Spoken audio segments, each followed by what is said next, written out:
So hello class 12 students. Now we'll see the next topic of your national income. National income का first part हम कर रहे थे national income aggregates and after doing the aggregates मैंने आपको एक concept उसमें बताया था कि aggregate कहाँ यूज होता है gross और net का। तो साथ में जो बाकी के थे वो कंसेप्ट बताए थे। कल हम ग्रॉस नेट के बाद हम कर रहे थे अदर एग्रीगेट्स जैसे कि जीडीपी एनडीपी, ये सब क्या होते हैं। GDP gross domestic product we have discussed in the previous lecture. So no will start with the NDP at market price. Net domestic इसका फुल नेम है। NDP means net domestic product at market price. बेटा कल जो आपने किया था that was GDP at market price, ठीक है। So only difference lies in gross and net. आज हम करेंगे एनडीपी नेट डोमेस्टिक प्रोडक्ट, ठीक है। सो this is the basic difference. बाकी वो भी मार्केट प्राइस पे था, ये भी आप मार्केट प्राइस पे ही कर रहे हैं। नो अदर डिफरेंसेस देयर, मैंने आपको बता दिया। जीडीपी और एनडीपी आप जो है करेंगे। So right on NDP at market price, it is the net market value. It is the net market value of all the final goods and services produced within, कहाँ पे प्रोड्यूस होगी, क्योंकि हम डोमेस्टिक कंसेप्ट कर रहे हैं तो produced within the domestic territory of the country. बस the only difference lies in definition. बेटा दोनों में क्या डिफरेंस है जीडीपी और एनडीपी में, कि इसमें जो आप कर रहे हैं you are talking about net market value, और कल जो आपने किया था जीडीपी वहां पे we were talking about gross market value. यहीं पे डिफरेंस है। So it is the net market value of all the final goods and services produced within the domestic territory of a country. और आप इसको लिख सकते हैं it is the net market value या money value excluding depreciation. The only difference lies from gross to net. When we go from gross to net, the difference lies in the category of its only and only depreciation. So जब आप NDP at market price लिखेंगे, so you will write on the formula GDP at MP excluding depreciation. Depreciation अगर हम हटा देंगे तो it will become gross की जगह पे नेट। जब भी आपको ग्रॉस से नेट बनाना है तो आपको डेप्रिसिएशन जो है वो हटा देना है। So that is the net domestic product comes out to be here. अगर आपको वापस इसे जीडीपी पे लेके जाना है, because numerical will be in both the forms, ऐसा नहीं होगा कि माइनस वाला ही आएगा, वापस आपको उसकी परमानेंट जो है जीडीपी पे भी लेके जाना पड़ेगा। तो उस केस में आप लिखेंगे एनडीपी जो आपके पास है नेट डोमेस्टिक। अगर नेट में आप डेप्रिसिएशन ऐड कर देते हैं तो वो आपका जीडीपी एट मार्केट प्राइस बन जाता है। न्यूमेरिकल पार्ट में मैं इसको और इलैबोरेट करूंगी और क्लियर हो जाएगा ये आपको कि कैसे जीडीपी और एनडीपी, जीडीपी से आप एनडीपी बनाते हैं। बेसिक जो हमारे पास है that is only GDP. GDP अगर होगा तो ही आप बाकी कंसेप्ट कर पाएंगे। If GDP is not there then you will not be able to do other concepts also, ठीक है।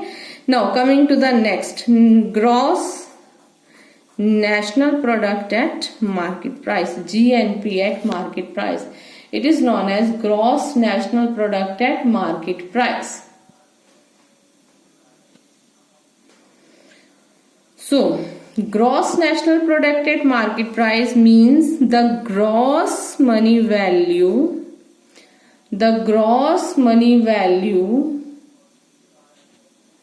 of all final goods and services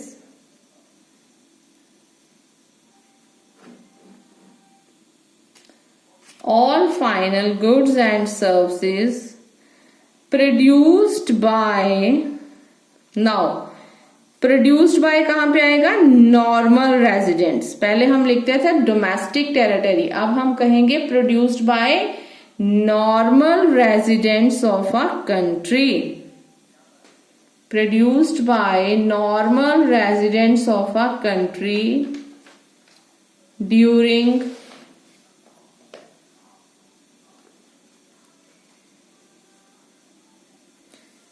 a specified period of time, और specified period of time जो है it will be period of 1 year. 1 year में आप इसको करेंगे and is measured at, इसे हम कहाँ पे मेजर कर रहे हैं? Market price only.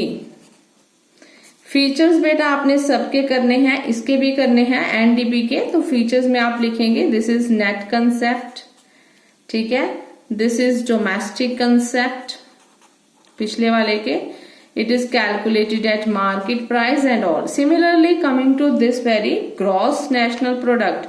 सो मैंने आपको बता दिया gross national product means the gross money value of final goods and services जो कि आपकी यहाँ प्रोड्यूस होती हैं बाय द नॉर्मल रेजिडेंट्स. हम अब डोमेस्टिक से कहाँ पे आ गए हैं? Normal residents. नॉर्मल रेजिडेंट्स का मीनिंग मैंने फर्स्ट सेकेंड लेक्चर में इस चैप्टर के बिल्कुल क्लियर करा दिया था आपको कि नॉर्मल रेजिडेंट्स की इनकम से हमारा मतलब है अगर हमारे कुछ पर्सन बाहर भी रहते हैं, they are having economic interest in our country, sale purchase profit वो यहाँ पे अपना भेजते हैं, तो they are the normal residents. अगर वो 1-2 ईयर से लगातार हमारे यहाँ पे रह रहे हैं तो they are the normal residents of the country. So this is earned by normal residents. अब हम डोमेस्टिक नहीं कहेंगे. जब भी हम नेशनल कंसेप्ट करेंगे we will write normal residents. जब भी हम डोमेस्टिक कंसेप्ट करेंगे we will write domestic territory. So confuse नहीं होना है बेटा, ये डेफिनेशन सारी सेम टू सेम है. यहाँ पे भी आपने वही लिखा है gross market value excluding depreciation, यहाँ पे भी आप यही लिखेंगे ग्रॉस मार्केट वैल्यू और earned by the normal residents. बस आपने डिफरेंस लाई जो करता है it lies in the basic. Net है तो एक्सक्लूडिंग डेप्रिसिएशन हटा देंगे, डोमेस्टिक है तो with in the domestic boundaries. मैं बार बार रिपीट कर रही हूँ. सिमिलरली ग्रॉस है तो डेप्रिसिएशन इज इंक्लूडेड हियर, लेकिन नेशनल है तो we include the income of abroad countries also. So GNP जब आप बनाएंगे when you will write about the GNP formula of gross national product, GNP at market price, it will comes out to be GDP जो आपके पास है उसमें आप क्या करेंगे? Net factor income